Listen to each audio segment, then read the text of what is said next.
14장 1절로 17절까지가 되겠습니다. 먼저 1절에 보시면 두로 왕 히람이 다윗에게 사신을 보냅니다. 그리고 백향목, 석수, 목수를 보내서 다윗 궁전을 건축하는 데 도와줍니다. 다윗이 이 두로 왕의 호의를 받는 거죠. 왜 그럴까요? 이는 다윗이 하나님을 경외하고 영화롭게 하니까 언약궤를 옮겨오고 하나님 중심으로 국가 체제를 다시 정비한 거 아닙니까? 그랬더니 하나님께서 주변 국가들까지 복을 주시기 시작합니다. 그 복이 뭘까요? 공의와 인애라는 거죠. 다윗은 자기 정책을 편 사람이라기보다는 하나님의 말씀대로 나라를 다스리기 시작한 거죠. 그랬더니 주변 국가들이 알아보는 겁니다. 하나님의 원래 뜻은 이스라엘로 말미암아 열국이 복을 받는 거죠. 그게 하나님의 원래 주신 뜻이에요. 아브라함과 맺으신 뜻이고, 그 전에 노아와 맺으신 언약의 그 위로는 아담과 맺은 언약의 핵심이 뭐냐면 그의 백성들만 살아가는 것이 아니고 온 인류가 구원을 받고 복을 받고 행복하게 사는 것이 그게 하나님의 뜻이죠. 그 뜻이 펼쳐지고 있다는 겁니다. 하나님 사람이 중심을 잡으면 주변 사람들이 복을 받게 돼 있어요. 하나님께서 주신 약속이 성취되고 있는 것을 부분적으로 성취되고 있는 것을 우리가 보게 됩니다. 자, 그랬더니 2절입니다. 다윗은 여호와께서 자기를 이스라엘의 왕으로 삼아 높이 드신 것 그리고 그의 백성을 위한 것임을 잘 알았습니다.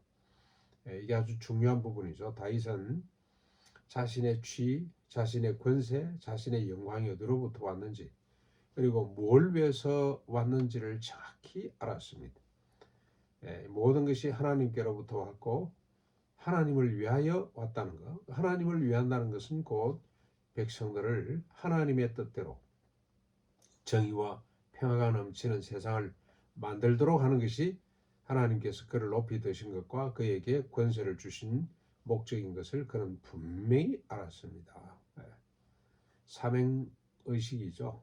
그리고 그 사명의 방향이 무엇인지를 자신이 왕으로서의 정체성과 왕으로서 해야 될 방향성, 나아가야 될 방향성을 정확히 안 사람이라고 할 수가 있겠습니다. 이제 3절부터 쭉 보면 3절부터 7절까지 다윗이 예루살렘에서 또 아내들을 맞아 아들들과 딸들을 낳았으니 삼무아와 소밥, 나단, 솔로몬, 이팔, 엘리수아, 엘벨렛, 노가, 네벡, 야비야, 엘리사마, 부엘라다, 알라벨렛 그렇게 13명을 낳았더라. 이 명단을 다 기록한 이유도 있겠죠. 13명이나 낳았습니다. 자, 그러면 헤브론에서 6명을 낳았죠. 그리고 딸 하나가 있습니다. 다말이라고 하는 딸이 있었죠. 합이 19명, 아들이 19, 딸은 20명, 딸까지 하면 20명인데 뭐딸 이름은 빠졌다고 보기도 하고 아무튼 20명 이상의 자녀를 두게 되었습니다. 헤브론에서 부인이 7명, 예루살렘에서는 바세바를 포함해서 몇 명인지는 모르겠습니다만 아무튼 많은 부인을 두고 많은 자녀를 낳게 됐다. 이 부분을 어떻게 해석해야 될 것이냐? 생육하고 번성해서 땅에 충만해지는 걸로 해석하기는 아무래도 무리가 좀 있는 것 같습니다. 다윗이 아마 이게 이 부분에 뭐 약점이 아닌가 그런 생각이 듭니다.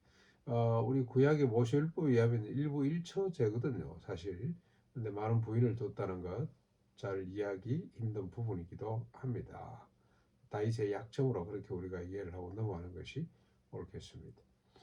8절입니다. 다윗이 온 이스라엘의 왕이 되었다는 이야기를 듣고 블레셋 사람들이 쳐들어왔죠.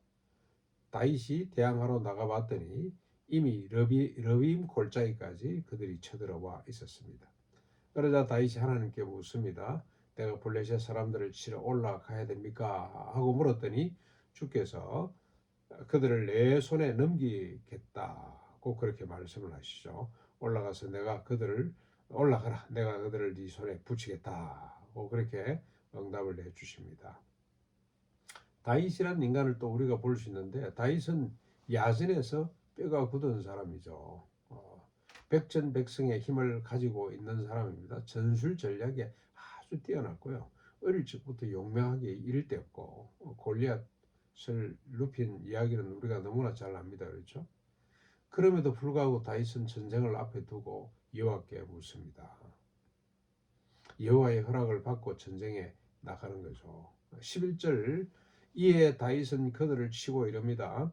하나님이 물을 쪼개같이 내 손으로 내 대적을 흩으셨다. 그리고 그곳 이름을 바알 버리심 하나님께서 쪼갰다는 뜻이죠. 블레셋 사람들이 그들의 우상을 그곳에 버려두고 갔는데 다윗이 명령해서 모두 불살라 버립니다. 이 부분도 아주 중요한 부분이죠. 다윗은 성전의 영광을 자기에게 돌리는 것이 아니고 하나님께 돌립니다. 대다수의 우리 역사를 보면은 여러분 진시 이 뭡니까 진시황의 성전비 그리고 또 우리 진흥왕의 성전비 이런 건 얼마든지 볼 수가 있죠. 왕들은 자기 이름을 높이기 위해서 곳곳에다가 성전비를 세우는데 다윗은 하나님의 이름을 높였습니다. 하나님께서 물을 쪼개같이 블레셋을 쪼개셨다. 바알 버리심 쪼갰다는 뜻이죠.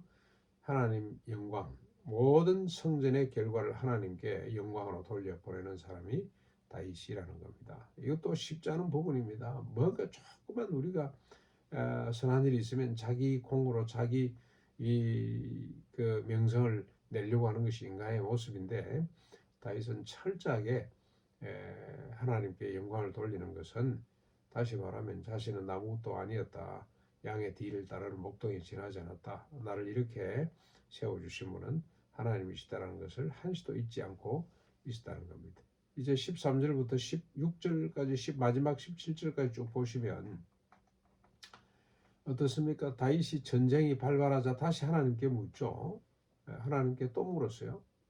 한 번만 묻고 끝나는 것이 아니고 전쟁할 때마다 다윗은 묻습니다. 그랬더니 하나님께서 또 이렇게 자신에게 묻는 다윗에게 자세히 전략을 알려줍니다. 뽕나무에 올라가고 발작 소리가 들릴 때 치고 전부 다 하나님이 구체적으로 작전 지시를 해주는 겁니다. 그리고 그 전쟁의 결과로 다윗의 명성이 온 세상에 퍼지게 되고 하나님께서 모든 이방 민족으로 다윗의 이름 앞에 두려워 떨도록 해주셨습니다. 하나님께 묻고 하나님이 작전 지시를 해주시고 그래서 큰 승리를 거두게 하고 그랬더니 주변 열국들이 이제 다윗을 중심으로 이스라엘을 중심으로 하나님의 사람 하나님의 나라를 중심으로 재편되도록 해주셨습니다.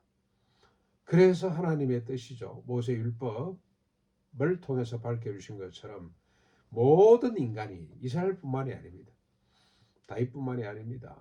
다윗과 이스라엘을 통해서 모든 주변의 열국의 인간들이 존엄하고 안전하고 행복하게 살아서 뭐 하는 겁니까? 생육하고 번성해서 땅에 충만해지는 하나님의 뜻이 펼쳐지도록 하고 있다는 겁니다. 우리가 하나님 말씀대로 살면 우리 자신만 복을 받는 것이 아니고 주변 사람들이 이렇게 복을 받게 되는데 그 복이 뭐냐면 공의와 인애라고 하는 두 단어로 우리가 정리할 수가 있겠습니다. 이게 원래 하나님의 뜻이었습니다. 네, 오늘도 우리가 다윗처럼 살 수 있기를 바랍니다. 하나님을 온전히 바라고 무슨 일이나 언제 어디에서나 하나님께 묻고 또 하나님의 답을 듣고 이미 하나님께서 기록해 놓으신 성경 말씀으로 우리가 답을 듣고 그 말씀대로 행동함으로 승리할 뿐만이 아니라 이웃과 역사를 복되게 하는 아름다운 삶을 살 수 있기를 주님의 이름으로 축원합니다.